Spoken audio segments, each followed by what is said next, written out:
Welcome, welcome, welcome. Hello, everyone, and good evening and happy Monday. This is Charles McKay, host of the Detroit Metro Plug podcast, where connections matter, bringing you interviews of difference makers in the area of entrepreneurship and community involvement. Welcome, welcome, welcome. If you're joining us live on YouTube, LinkedIn, or Detroit Metro Plug on our Facebook page, want to welcome you.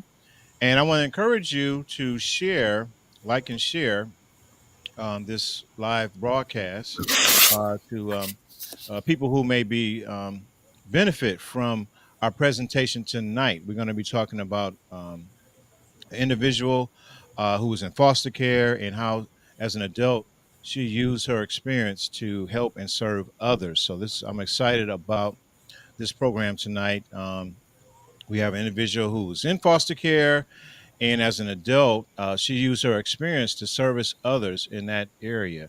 So I'm excited. We're going to talk about that. So if you're joining us, I want to first of all say thank you. Good evening. Happy Monday. We're coming down to the about the final month or so of summer. They got the back to school commercials coming on and the back to school outfits. So if you're a parent, I'm not sure if you're getting ready for school. It's starting to get dark a little earlier, around about 8ish. It was getting dark around 9:30, late June, July. Now it's getting dark early, and we have a few cool mornings. We got to pull out the windbreaker. So summer is phasing out. But thanks again for joining us. Please like and share. All right, so let's get right to it. Let me introduce our guest. Um, tonight's guest, she is a native Detroiter. She's a graduate of Eastern Michigan University. Has a degree in psychology, and she formed an organization called Urban Unity CDC, Urban Unity CDC. So, for those who don't know who I'm talking about, ladies and gentlemen, let us now welcome our next guest, Miss Cherron Jones. Charles, that is so nice. I like the introduction there. Thank you. Thank you for having me on the show today. Well, thank you for taking time to being on the Detroit Metro Plug podcast where connections matter. So, I always like to start off before we go into specifically what you do. Just tell us a little bit about yourself, anything you feel comfortable sharing, where you're from, who you with, all that good stuff. So, I am Cherron Jones. As he already said, I am the founder of Urban Unity, which is a nonprofit that helps children transition through foster care. A little bit about me: I was a child that went into foster care at 12. I aged out, I became pregnant, I became homeless, I experienced almost every statistic a child in foster care could experience. So, my mission in life is to help those that have similar experiences not go through it one by themselves and have the resources to get through it. Um, Let me see. You, you all can find out more information at urbanunitiescdc.org. You can follow us on Facebook at Urban Unity CDC, Instagram, and Twitter at Urban Unity CDC. Um, yep, so that's a bit about the background of Urban Unity and Cherron Jones. All right, right. I appreciate that introduction. Want to go into your story if you don't mind. You shared in your intro some interesting things. So you Sure. said that you were in foster care at the age of 12. Now, was you in a specific homes, relatives, or just people that you didn't know, or how was that? If you don't mind sharing, what Excellent was it? question. So that was a very traumatic experience for Yes. me. One day I got a knock on the door at the age of 12, and I went into a home of someone I did not know. So they took me from my family and put me in a home Hmm. with strangers. So that was the Hmm. first experience that I had. And after that, I was in 7 homes. Wow. and staying in one for 4 years, which I aged out of foster care in that home. So within 2 years, I was in 7 different homes, So how which, did you adjust to all those different changes? And well, it was very hard to adjust to something, one, you don't even know is coming. Like, some, I would be moved out of a home. I had no clue that I was being moved that day to a new family, a new oh school. wow. It was a lot to adjust to. Now you how many schools was you were it seemed like you were in middle school when it first happened when you were in So I was in middle school. I, placed in I foster. bounced around from maybe 4 to 5 schools, and some of them I went back to Wow, wow, wow. So that's within. 4 to 5 middle school or Yeah. a combination of high school and middle school. So I went to 2 different high schools. I started at Southfield High, graduated from Southeastern, and in middle school Okay. it was 4 to 5 different schools. And I ultimately graduated from Levy Middle School out here in Southfield. Now, would you able to I guess bond with friends in school? Um, you know how some people have childhood friends that they grew up with in the same neighborhood, perhaps the same school. Was that a challenge having making bonds with having friends growing up? Excellent question. Even before foster care, we moved around a lot. So I have a couple of friends that kept up with me and that I kept up with them through the whole process of life, foster care. And Mhm. we still communicate now.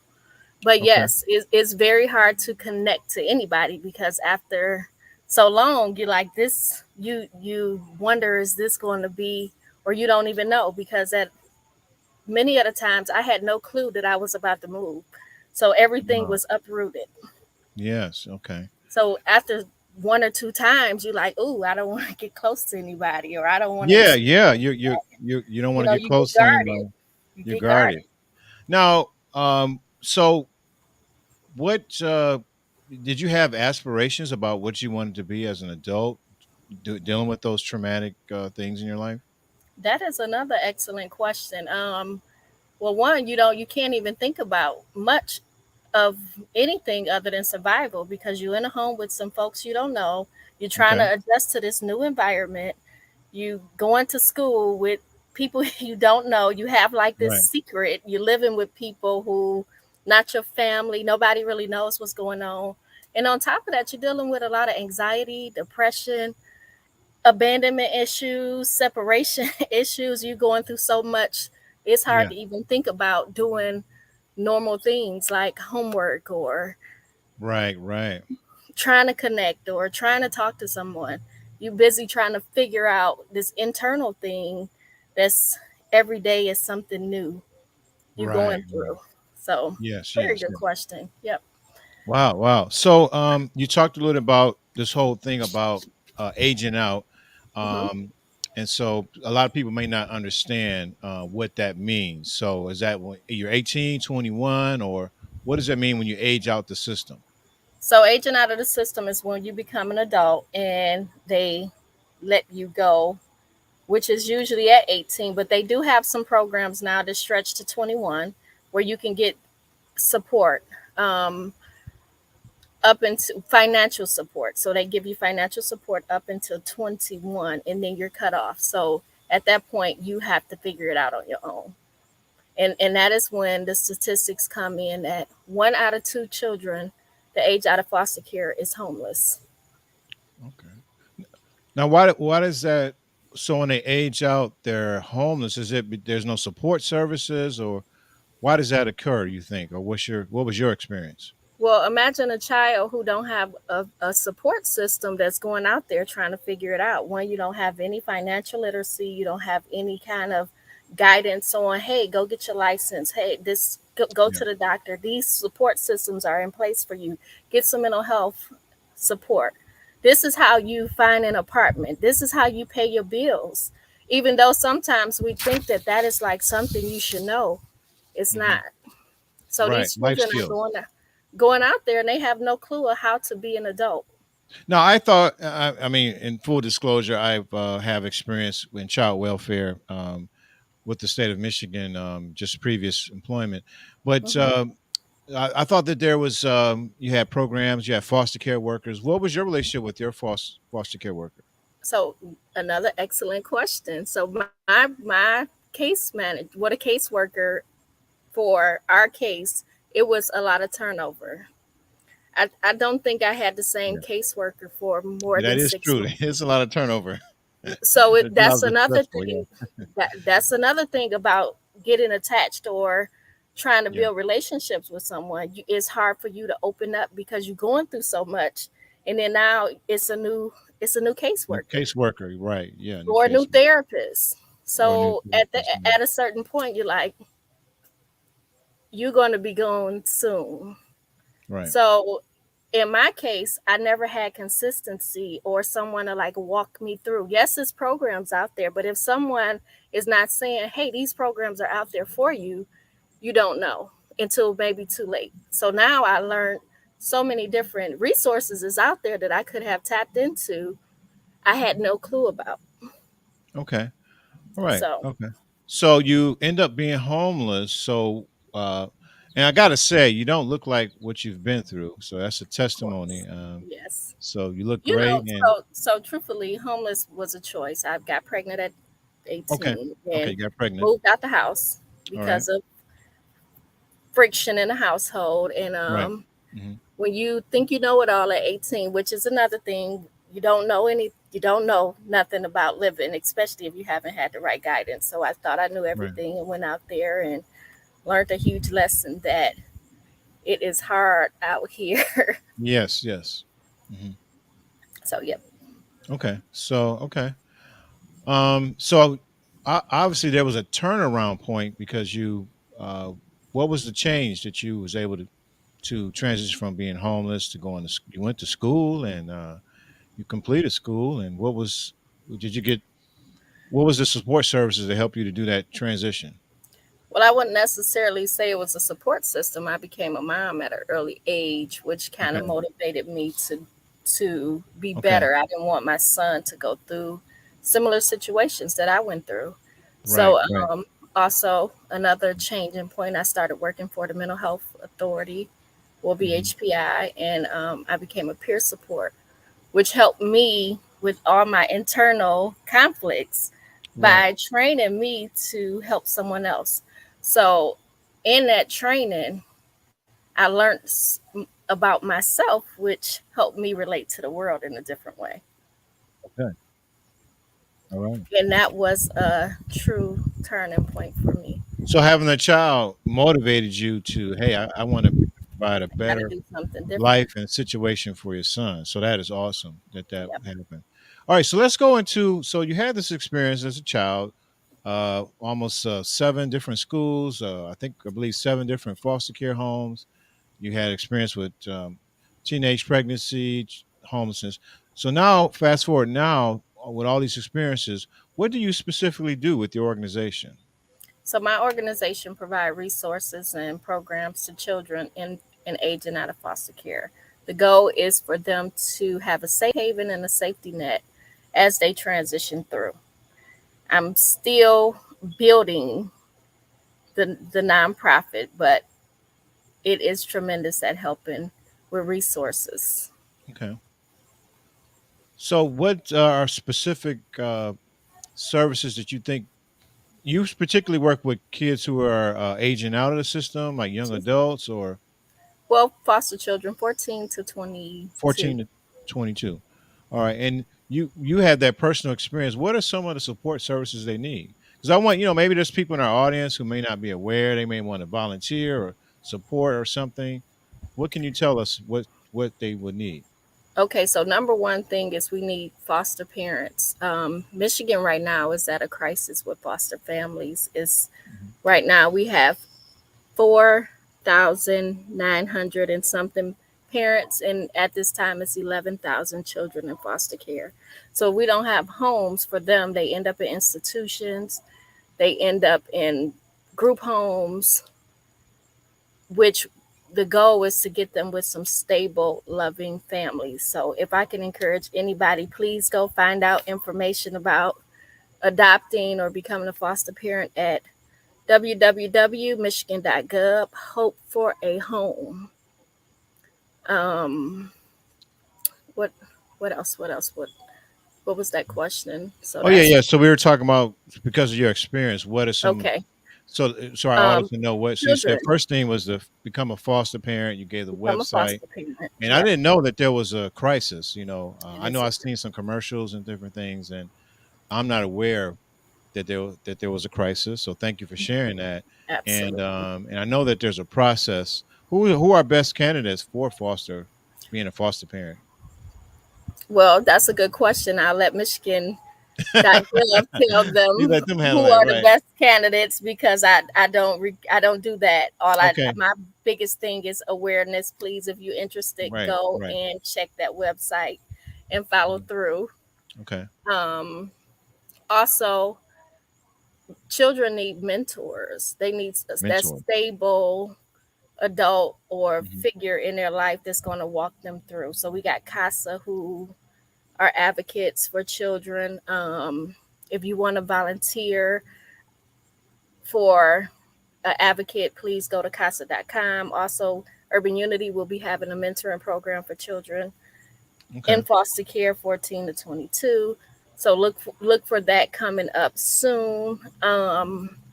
Yeah, be that person that you would think you may need at that age, whatever age that is. okay. So just yeah, I would say those two support. So the foster parents, if you find out there's a need for that, and then also being mentors Yeah, to standing in for a child. now when It's you say mentors, is it more like life skills? Is it academic or just spending time, quality time? What all of areas? it. All All of of it. it. Okay. So that support system, right? Whatever that looks like for that child might need to call you on Friday night and say, I'm having a hard time, and you there for them. Or that Okay. child may say, I can't do this math problem, and you become a tutor, or Okay. All right. Right. so Right. whatever that child need is subjective and individual based. Okay. And what about, are there any programs or social services that help out with just life skills? Like you talked about, people may not know how to put a budget together or how to find an apartment or how to make sure, just simple everyday stuff that we take for granted. It Life is. skills. So the state of Michigan.gov gives a lot of resources for foster care and foster Mhm. parents and foster children. I will just direct you right to that site because they Okay. have a listing of many different agencies that help in that arena. Okay. Okay. All right. So we're going to go into some of the things you're doing with Urban Unity CDC, any upcoming events. But we're going to take a real quick break and we'll be right back. Okay. Okay. Hey everyone, this is Charles with Detroit Metro Plug Podcast. If you are finding value in today's video, I invite you to subscribe, like, and comment. We would love to hear your feedback. And don't forget to click on that notification bell so you can be notified when we have upcoming episodes of difference makers in the area of entrepreneurship and community involvement. If you're interested in being a part of our Facebook networking community, I invite you to click on the link to be a part of that community. This is a place where you can network with like minded people and a chance to share about your product or service. If you're interested in working with me directly on how you can share your story with video or with podcasting, you can email me direct at DetroitMetroPlug313 at gmail.com. Thanks again, and let's get back to this interview.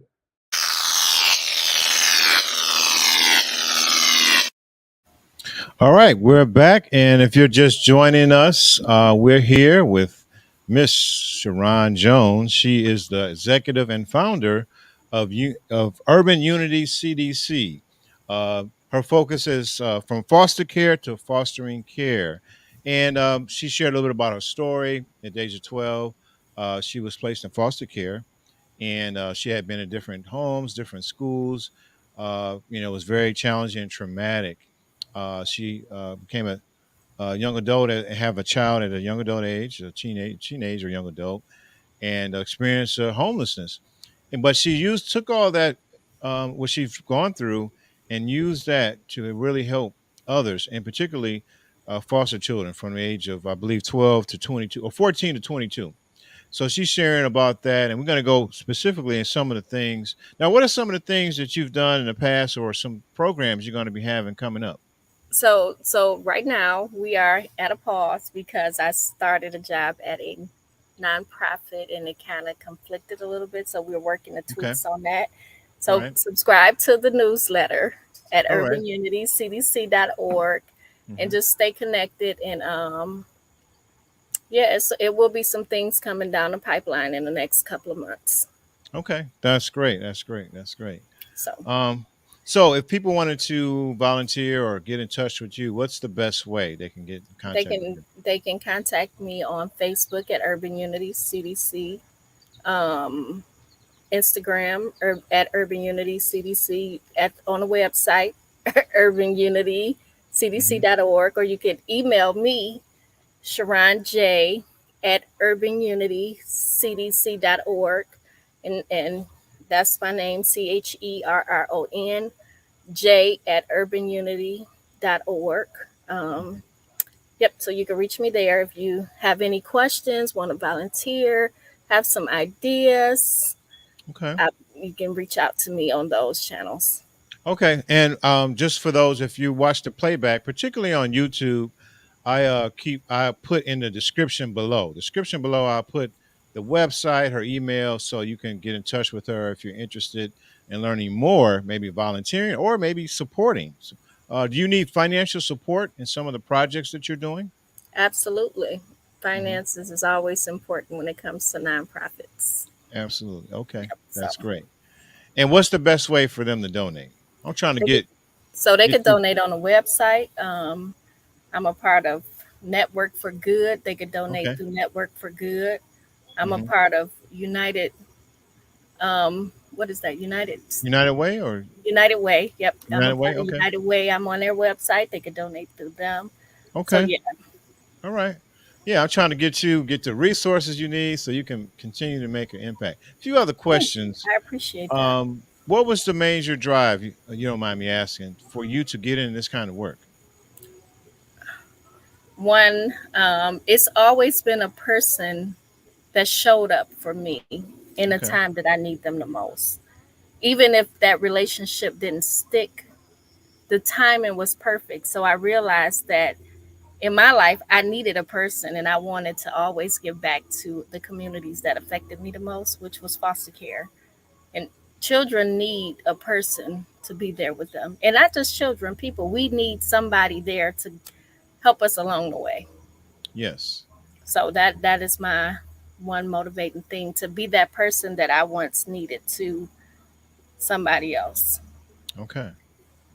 That's good. So that motivates you. Be there, stand in the gap and be that person that you were looking for.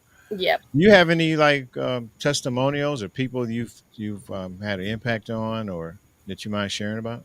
absolutely. So I have two teachers that I always give them a tribute, or they saved my life. One of them was my fifth grade teacher. Her name is JaVale Hawkins. Hmm. That was my last foster mother. I stayed with her for 4 years. She actually went back. She went to get her foster care license just so she can move me in. And Wow. I cannot speak more about her than the wonderful, dynamic person she is. Um, I thank her tremendously for giving me a path and changing my life. And then I have another teacher. Her name is Shalonda Bloodsaw. In the eighth grade, I was struggling mentally. I was going through so much as a child, like I couldn't focus. And she was my math teacher, and in her class, it was the last class. So when I got to her, I always went through this moment of, oh my God, I got to go to somebody's house that I don't know. So Hmm. I did absolutely nothing, which I should have felt that class. But she saw potential in me, and Hmm. she passed me, and she let me know that she knew I could do the work, and she and I have a relationship to today. Both of these beautiful ladies, Okay. we I have a relationship with. Um, Also, I'm gonna give a shout out to Gail Perry Mason. She Okay. was there with me tremendously in high school. Wow. Um, Okay. Share similar stories, so she was able to relate to me in a different kind of way than most. Okay. Um, who else? Okay. It's quite a few people. I don't want to Okay. actually. What about people that you've impacted? Maybe a young adult or someone that's in foster care now. Do I have a shout out to them? No, just any testimony or things you've done that they Well, I with think your once organization. just starting a nonprofit and letting young people in the same Okay. circumstances know that you could do it. You can be whatever you desire to be, even with a traumatic background or whatever your background is. You could still do whatever you put your mind to, no matter how hard it may Right. be. So, Mhm. Awesome. Awesome. Well, I just want to thank you for just taking time to share your story, your personal story, and what we do at this show. I talk about making connections, of course, and we want to we bring people on what we call Detroit difference makers in the area of entrepreneurship and community involvement. And you're definitely a difference maker in community involvement with your desire to specifically focus on helping and empowering and serving uh, foster children from the age of 12 to 22. So I appreciate that. And what we're about is celebrating what the contributions of local people in Detroit. And this is our way to give you your flowers and allow you to share what you're doing and expose other people in Detroit. It's almost like I have you're the 40th episode, the 40th person on this podcast, and it's kind of like I'm documenting, documenting um, what people are doing in the community: entrepreneurs, business people, small business owners, community leaders, mhm. and I just that's what our goal is, and I'm glad that you are a part of this, and I'm excited to see what you're going to be doing in the future. So thanks again. Well, thank you, Charles, and thank you for being a trailblazer, change maker yourself, and Thank connecting you. small businesses in the Metro Detroit area. And thank you for letting me be your 40th episode. Yes, thank you, thank you, thank you, thank you. And Yes. I look forward to being the best that I could be for many Yes. communities and as a community advocate. Yes, yes. So hopefully future collaborations. I do networking events, so definitely want to have you a part of that. And if we can do a fundraiser or something down the line to help you, we raise some maybe items or something that can help foster kids. So definitely keep that in mind. Yeah. So thanks again. I will be in touch with you. Yes, yes. So, everyone, that's going to wrap up our broadcast for tonight. Thanks again for those who are watching and join us live, and those who will be watching on the replay. And if you want to get more information about our guests on our YouTube, we'll have it available in the description, email, and website. So, thanks again for tuning in to the Detroit Metro Plug podcast, where connections matter.